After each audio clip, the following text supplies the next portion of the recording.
Alrighty, here's a new series we got running. It's a family series. We're going to start interviewing people in my family, people I think we can learn some lessons from. Starting with Steve Sloan, my father.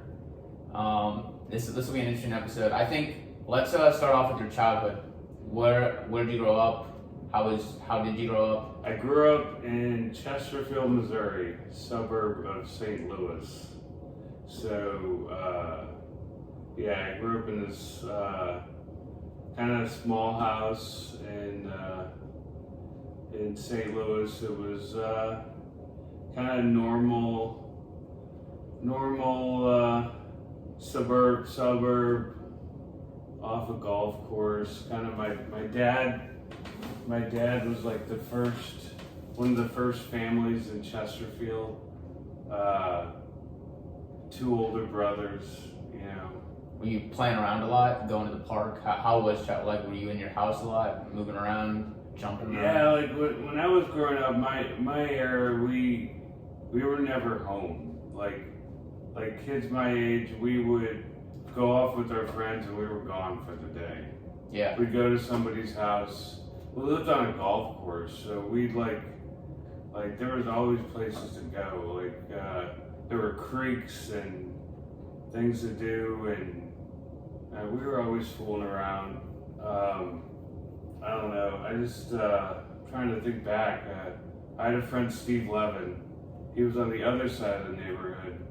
I was always hanging out with him. We had a bowling alley.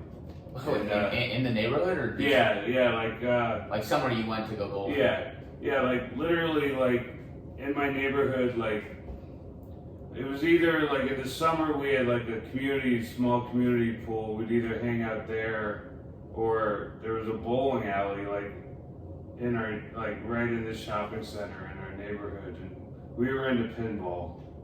I remember you were into pinball. Yeah, so we would hang out and play pinball all day. And the game of pinball, I don't really understand. I feel like a lot of people don't understand. Is it just you're just trying to beat the high score? That's the whole goal of it. Is there any other? Our big thing was we wanted to see if we could play all day and not spend a lot of money. So if you won the game, Free you got games. money back? No, it was the whole idea was just to get free games, just keep playing. So if you won something in the game, you got a free game? Yeah. Okay. Yeah, like we didn't, high scores or whatever, but we bowled too, I guess, but we were just always hanging around the bowling alley. We had a bowling team. So Jeff Levinson, who you know, he was on the bowling team. We had a bunch of kids over on the bowling team. I wasn't very good. What else did we do growing up? We had I played baseball. Yeah. It was, growing up, when I was always working too. As far back as I know, I was just, my brothers and I we didn't really have a lot. Yeah. So, if we wanted to do something, we had to use our own money. So I think the story about you on the golf course, did you have two bags on you? Well, yeah, before that, we were like, if it was the winter, we were shoveling driveways. So Yeah. Steve Levin and I, we'd team up, we'd go around every house in the neighborhood, shovel driveways. Is that good money back then? How much were you guys making per? $20-25 a driveway. Back then, that's good money. Yeah, we'd split You did a lot with $25. Yeah, well, you do 4 or 5 driveways, you hold in, Yeah. some money. So and then we blow it at the bowling alley. That's funny.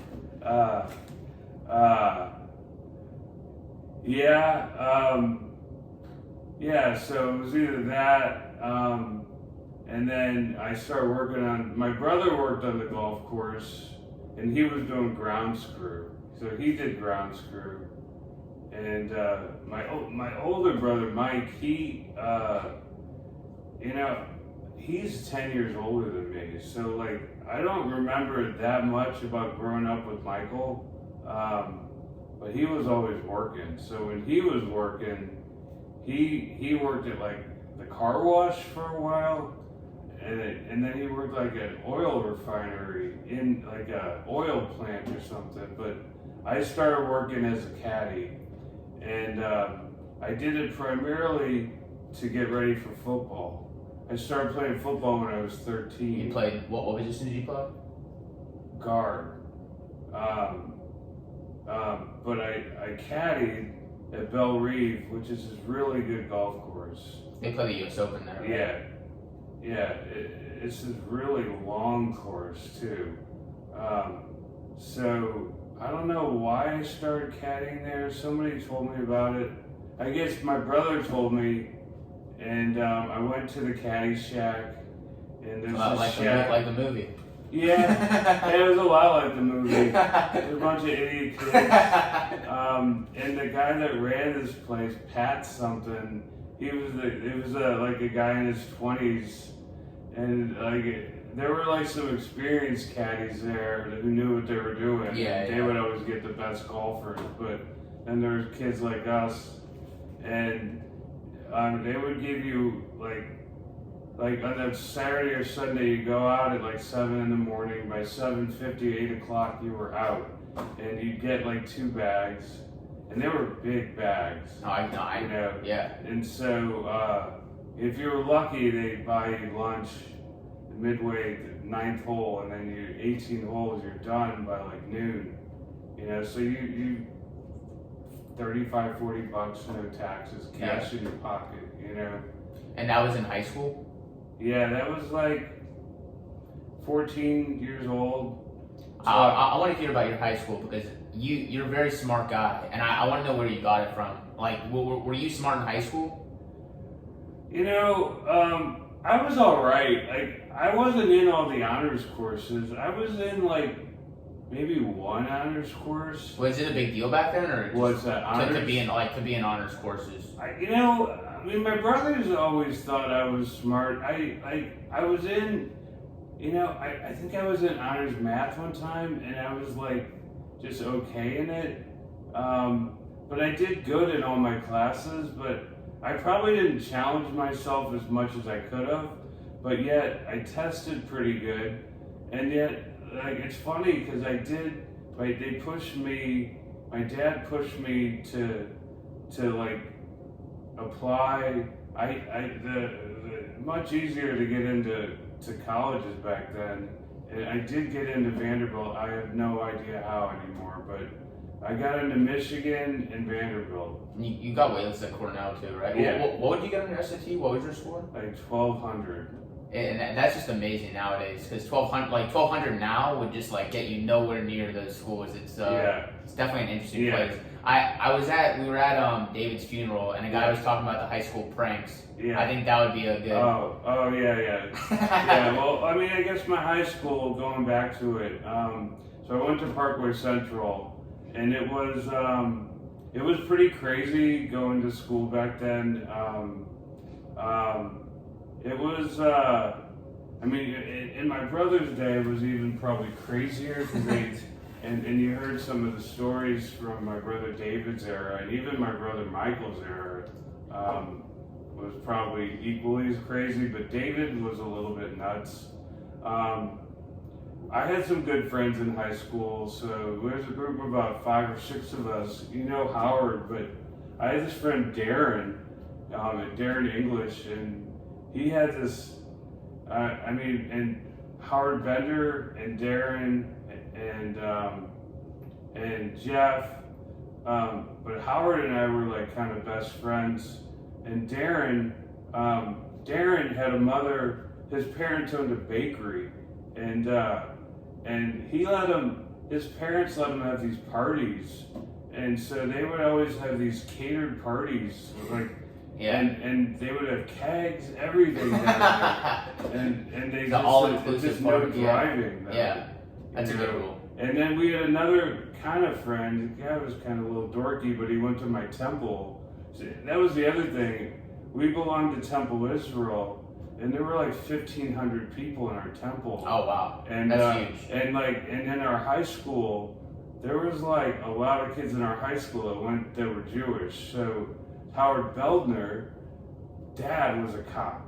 So he was the cop that would actually be on call sometimes if we got in trouble. Yeah. Yeah, so it was a little weird, but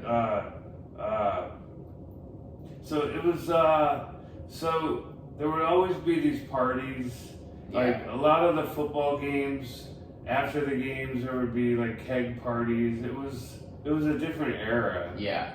There would be like they don't do the same things like homecoming. There would be big bonfires. I don't even know if you know what that is. No, I mean we had like a homecoming parade, but it was no bonfire. Yeah, so they had these huge bonfires like at the school. Giant bonfires. And then the other thing we did was like these traditions. They had the powder puff game. Yeah, that was when the girls played and the boys dressed up as cheerleaders. They swap, That was big. What else went on in high school? I played football in 9th grade in high school, and in 10th grade I got hurt, and I hurt my knee pretty bad in the game. Like ACL or? I don't remember what the hell I did to it, but that's when like my mom was like, Dad were like, they didn't want me to play anymore. I probably could have. I did try the next year, and then my heart really wasn't in it because I wasn't playing too much, and I just gave up on it. I just didn't want to do it anymore. Let's move on to college because I think your college experience was definitely one that I want to recall. But you go to Vanderbilt from Missouri. Are you drive there? Is it close enough to drive? Well, the first thing is, before I even went to college, I was in a little bit of a situation. So I got into Vanderbilt, and the week before I go to college, I got in a little bit of trouble. So I had that hanging over my head, like right before I went to college, and I got in a bunch of trouble. Wait, but before college? Yeah. Just that senior year summer you got in trouble? I was at a party and with a bunch of people, and I was staying over at my friend Howard's house, but we had been at this party, and I have to tell you this. I don't think I ever told you this story. So I was at this party, and we went back to Howard's house. I had met this girl there, and I don't even remember, but we went back to his house, and then I'm like, man, I really want to go back and find this girl. And then I went back to my car, and I was driving back there when my friend lived on this big hill, and when I'm driving down the hill, this cop pulls me over, and he pulls me over, and I got like all these different tickets, but it was just terrible because. Jeez. That's bad. But it could have been worse. No, but see, the problem was like, there was some really bad things. So, like that year, I had taken my brother's Social Security card. not even just an ID. You took his Social Security card. And I got a real driver's license. The FBI is not watching this. Don't worry. That's insane. So that's next level. Like kids these days go to China. Steve Sloan went right to the IRS to get a real government. That was in my wallet, right? Like, they didn't actually catch that, but I'm like, you can't catch. It's a real ID. I mean, it's just someone else's. But well, they saw it. And the guy's like, "What are you doing?" I was trying to put it somewhere, and he's like, "What is it?" I'm like, "It's my brother's ID." And he goes, "No, it's my brother's." Like, what are you doing with it? I don't know. Anyway. So I had taken a breathalyzer when the guy puts me in the cop car, and he starts talking to me. He pulls me over. He didn't tell me why he pulled me over. He's like, I'm gonna have to take you. In those days, they didn't have the breathalyzer in the car. I had to drive all the way down to Clayton, which is like 15 minutes away, and he gives me the test, and in those years it was 0.15 was the limit. That's a lot. Yeah. 0.15 is 0.2 is usually where you they say you're about to black out usually. So like 0.15, you could drive with anything. No, it was some high limit, right? Yeah. So I blow into the thing and it's reading. It was getting up there, and I do recall that I was having schnapps that night, which saved me, right? Because schnapps they're potent though. No, but they're low alcohol, The peppermint schnapps? Yeah, it's really low. I mean, in my college days, they made some that were high alcohol. Well, anyway, so it got to like 0.12 or something, and then it stopped, and I'm like, yes. And then it really pissed the cop off, right?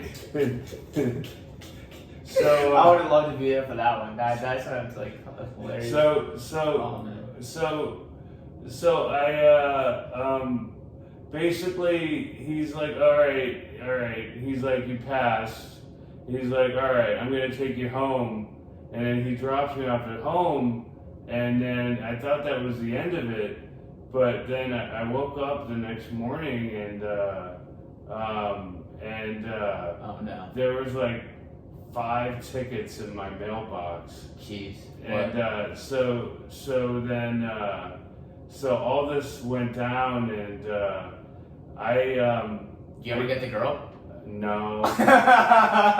No, but I got a really good lawyer, and out of all that, it's like I didn't have my glasses on, I ran a stop sign, I was speeding, it was like all this crap, and out of that I got a stop sign violation. Really? Good lawyer? Was it a friend or something? Nah, it's somebody we knew, I don't remember. so out of that, like, I get into go to Vanderbilt. Yeah. And I actually did really good. My first semester, I'm like, all right, I got to do really good. Did you pledge your first semester? Or was you pledged your first semester? Not only did I pledge, well, no, you rush your first semester. Oh, and you don't pledge till second semester? Yeah. Okay. Yeah, but they rush, everyone's rushing you, so there's parties all the time. Yeah. And I got Dean's List. I had like a 4.0 grade point. Wow. So I that was the one semester to do everything. So. And your studying tactic, which I think was a good one, something that I tried to do. I never had a 4.0 like you, but tell me your studying tactic. Every day I went to the library because my hall was nuts, man. I lived on this freshman hall with just crazy kids. Half of them wound up in my fraternity. So it was impossible to study there. I mean, I'll tell you a few stories alone, but I would go to the library every day and just study for an hour or two and then go out. Yeah. Right? And then I felt like, you would just retain a lot of knowledge, and just review everything. And then by the time these tests got around, I just retained it. Yeah. I'm not a big crammer. Yeah. Never in my life. I'm not good at. You never did an all night or anything like that. It's better to just. A lot of kids would only do that. Yeah. Right. I never did any of that. So, but my freshman hall, there was some of the craziest shit. We did tide slides. What's that? Like you roll down the. Well, you flood the hall with water. Everybody would put towels on their crease in their door. And then you'd flood the hall, and then you'd put Tide on the. It was like detergent. Yeah, and then you do a slide. Slip and slide. Yeah. So we had to do the guy at RA that lived on our hall, and he had just given up on us, right? And then what were some of the other things? Just one idiot. He did this twice. The same thing twice. He sat on a sink in the bathroom and broke the sink off the wall. and it flooded the entire hall. He did that twice. Jeez. We had, when we did start pledging, my pledge brothers and I, we had to sell Krispy Kreme donuts, and we all had to sell boxes of this shit, and nobody could sell any of these. Out of that is a story in and of itself. Well, we would wind up having donut fights. We would get our parents to pay for the box and just have donut fights. Nobody wanted to eat this shit. Yeah, it's gross. I actually, it's National Donut Day. I had some Shipley's really? donuts today. I did not feel good after But something really interesting came out of it.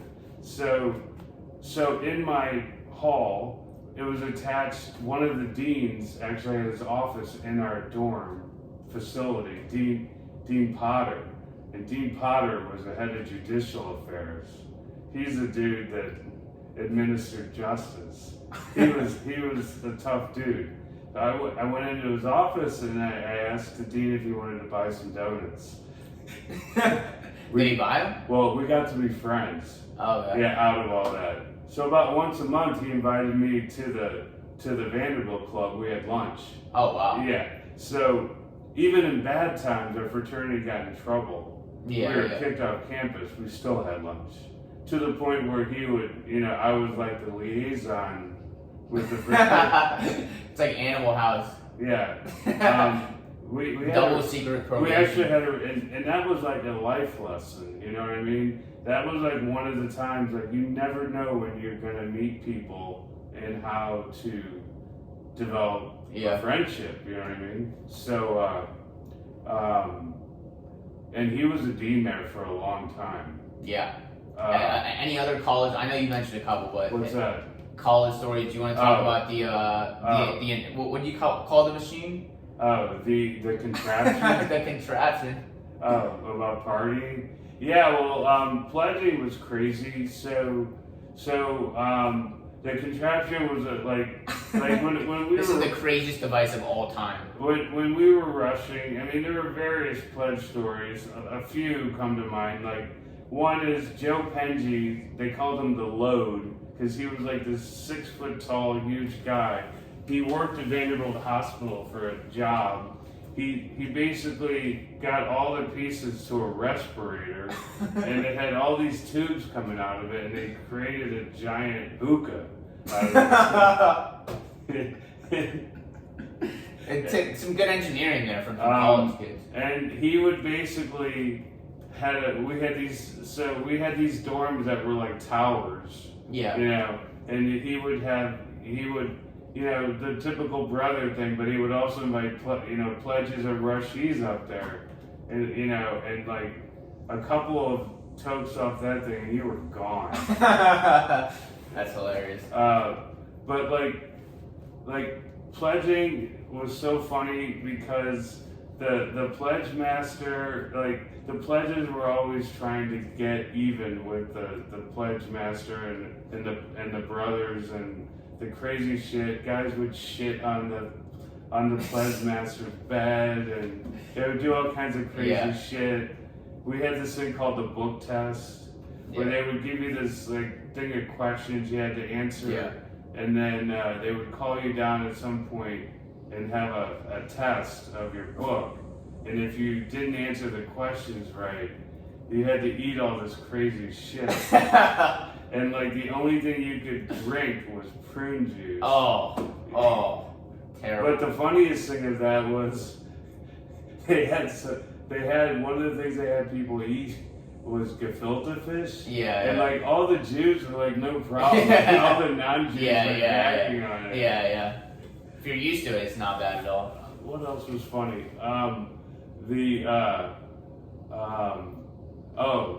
A really funny story. So when you're a pledge, you have to do errands. You have to do so many errands a week. But if you're a cool pledge, they check you out on a cool errand. So one of the coolest things I did was I got to go see this concert with some brothers. As long as I bought beer for them, I was like the pledge who went to the beer line. But it was the coolest concert of my life. It was Stevie Ray Vaughan, the Fabulous Thunderbirds, and B.B. King at the Grand Ole Opry. Oh, wow. I mean, so it was, okay, the concert itself was unbelievable, but so it was these brothers who were all stoners, right? Zork and Bluto were the two dudes, right? And they're driving home, and it was perfect weather, okay? so there was not a weather problem. Yeah. But I don't know what happened. He took a turn too bad, and we started. We went in like 3 circles, and we did like 360s. You just staying in the same place. No, we. You doing the donuts. car did like yeah, we went out of control like 3 times, and then we didn't hit anybody, and then we just were like, oh my god, we're alive. We're alive. That's hilarious. All right, so fast forward through college. You graduate college. Your first job is, it's at the Federal Reserve. Yeah, I worked. So I had a really hard time getting a job. The last day of school, I'm graduating, and I got news. I got the job at the Federal Reserve Bank. So I got this job, and it was actually a tougher job than most. So I have this really operations job. I'm a supervisor of this check processing area. So I'm managing like 15 people, and they process checks, right? And it was a tough job for a year. And it's basically what you do on your phone nowadays, right? Where you can just take the picture of the No, check. you know when you work, yeah. Yeah, but like back in the day, they didn't have back in the day, there was no automation. Yeah, there was no automation for that. So like all these checks, they would come into a central place of Federal Reserve in whatever city you're in. They would figure out whose checks go to who. We process them and send them to different places, and I did all that, and out of a stroke of luck, I was living in Nashville, and a guy that was living upstairs from me in Nashville happened to get a job in the HR program at Chase, and I was asking him, like, he got me in contact, and I got into a training program in New York, and I was like, what the hell, I'm gonna do this, and I packed up my stuff, sold the car, and went to New York. Flew out to New York? Yeah. And then how did you get your apartment? Like, how was that? Roommates? Did you just know people, or? This is pre your mother. I was with somebody else and went up there and got an apartment, and it was all. For the first year, I lived in New Jersey, and it was actually. I gotta be honest.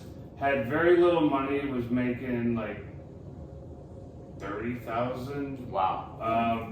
But like best time ever. Yeah. I was in this class of like 20 people in my training program, like really cool kids, and we just had. It was just an awesome time. It was hard. Every 6 weeks, you had a different job, and you had to present to really senior people at Chase. Yeah. It was terrifying. Yeah. Terrifying. Like senior people, like managing directors and stuff. Mm-hmm. It's it just teaches you stuff that you know how to be quick on your feet. Yeah. I was not, and I had a mentor that helped me get through all that. Some people were really good at it.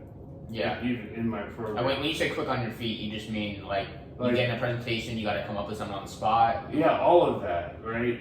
How to give presentations, how to respond to feedback, how to deal with people in different jobs. You have to adapt.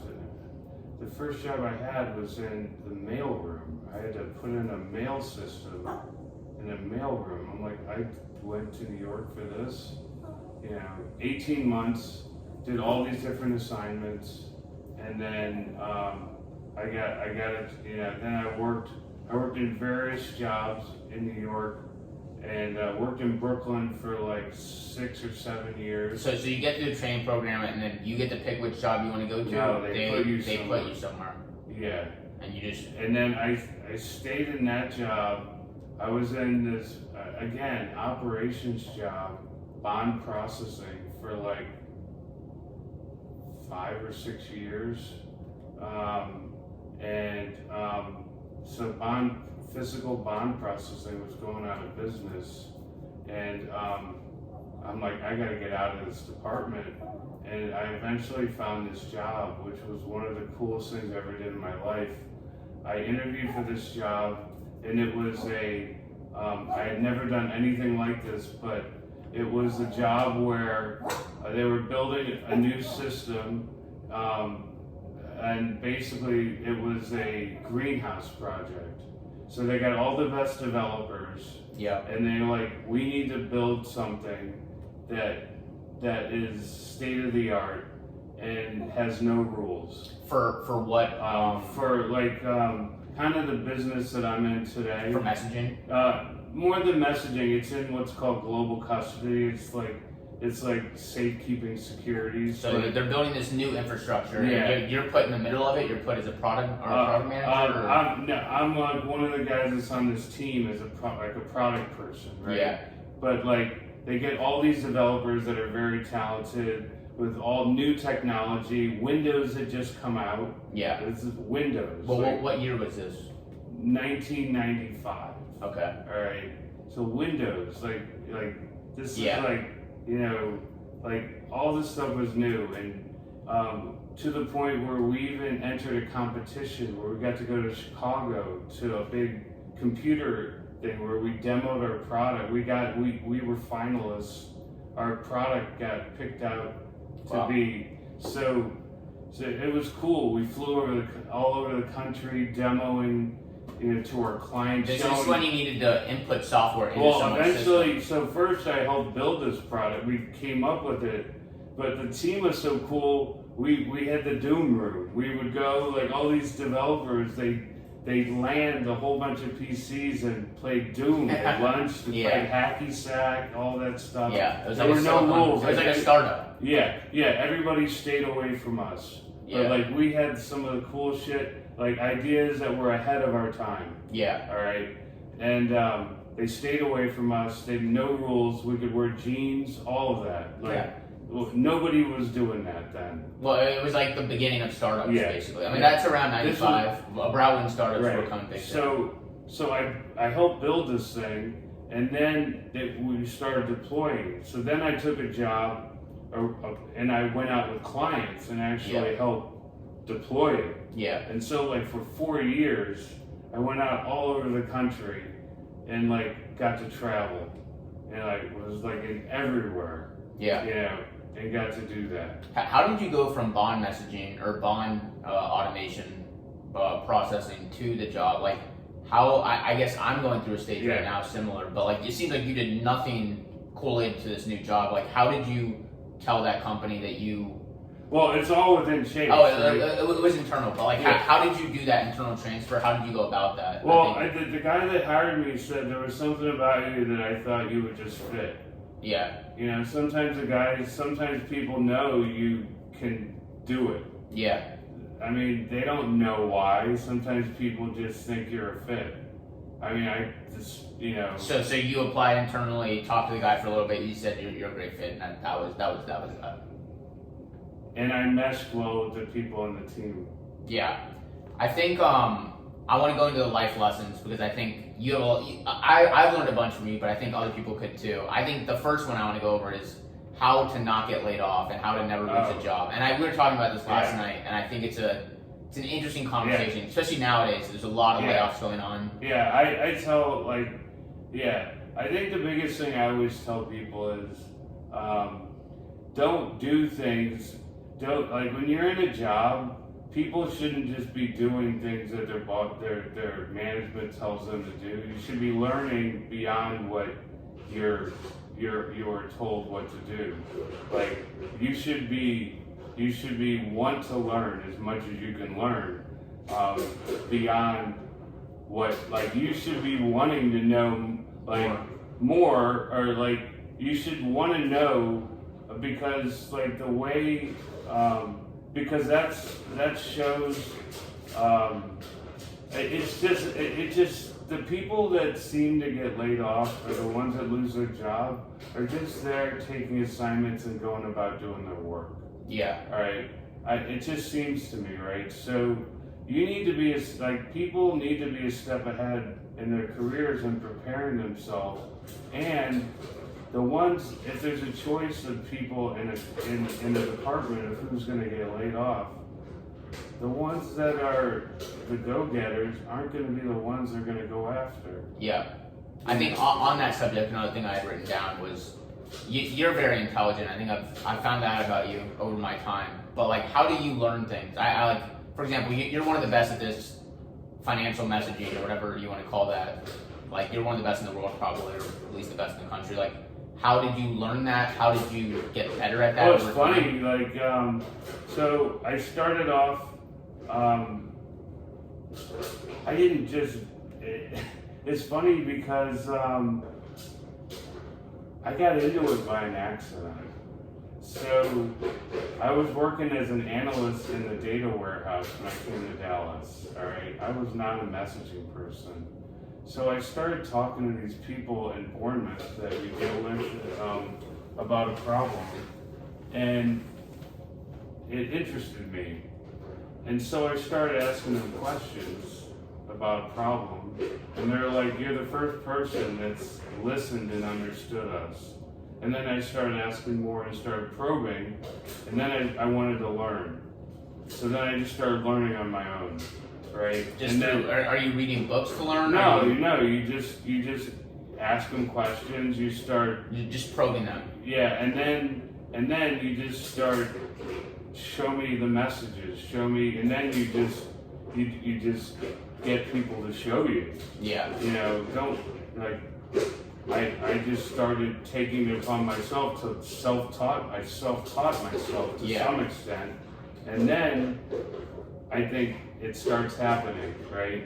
Then there's a point where you can be good enough to get to the next step, you know. But you gotta take the first step is to, if you like something, you might have to push your own self to get yourself to a point where you can be at least knowledgeable. Yeah. Right. So I think I got that first step, and then what happened was I convinced somebody to let me be like a product manager over this. Yeah. And that was like the first step where at Chase, right? So then I started doing this at Chase, right?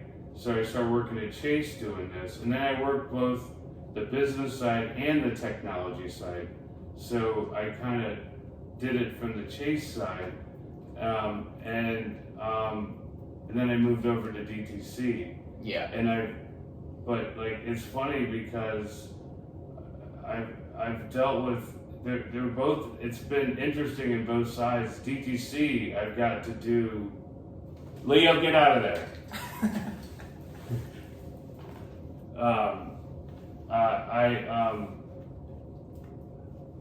I made a move at the right time because I thought DTC might be able to give me some opportunities I couldn't do at Chase. The other thing to know about a career is know when you've hit the end. Yeah, of a certain thing or yeah. These people can't do anything more for me. Yeah. Like or they're unwilling to. Yeah. Or it's a mutual thing. Like if it's not going to do anything for you, you shouldn't do anything for them. Well, not that I'm unwilling to do for them, but if the road here is at an end, the question is like, am I worth something more to somebody else? You know. So you first probed someone from Bournemouth, and then you basically took it upon yourself to get more work experience within that field, is what it seemed like, and then you just took it all from there, and it's still building to this day. Well, I mean, this is how, in the financial world, this is how people interconnect. It's banks interconnect through messaging or standards or things like that, and yeah. I just thought, wow, this is a cool way to do it, right? Yeah. Now, I mean, you're looking at things like, I'm not knowledgeable on blockchain, yeah, but you know, there's always going to be things, right? Yeah. You know, there are going to, you know, it's just whether everything is, it just depends. I think I told you this, we were in a bank one day, and I said, I remember that bank guy asked you a question. I said, it doesn't matter what you choose, just be really good at it. Yeah.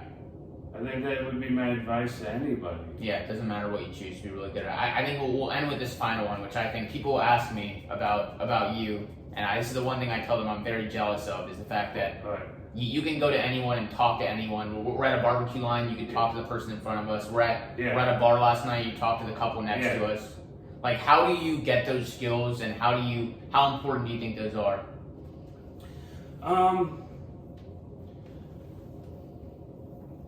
I think everybody's got something to say. Yeah. You know, I think some people. I don't think everybody is. You know, this might be an overstatement, but you know, I think some people look down on some people, and then sometimes you'd be surprised. People to give you life advice. Yeah, for sure. Yeah. And you just try to talk to people about anything, anywhere. I've noticed some tactics that you do that I've been trying to pick up, but you'll do like a little side eye, or like you'll talk and you'll like go back a little bit to like give yourself an angle. But I think it's a good skill, because I wish I talked to more people. I think, just like you said, I think you can learn something from everybody, and you do it all the time, and I don't think I've done it once in my life, and I respect you a lot for it.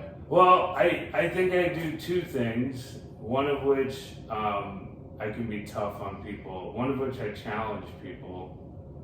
I'm hard on people sometimes. But two is I like to talk. Yeah. Good and bad, right? I think my first boss at the Federal Reserve said something to me on the way out, and she said,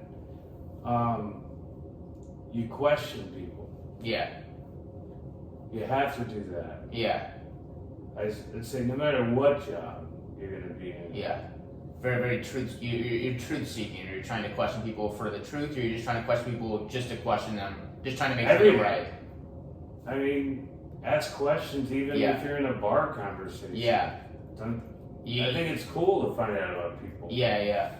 You know? I think people do like to talk about themselves too. Like, I think if you ask someone a question, they usually might answer. I think it's a big fear of someone just like bumping you off. People love to talk about themselves. Yeah, exactly. I mean, I think everyone likes to talk about themselves. Yes, exactly.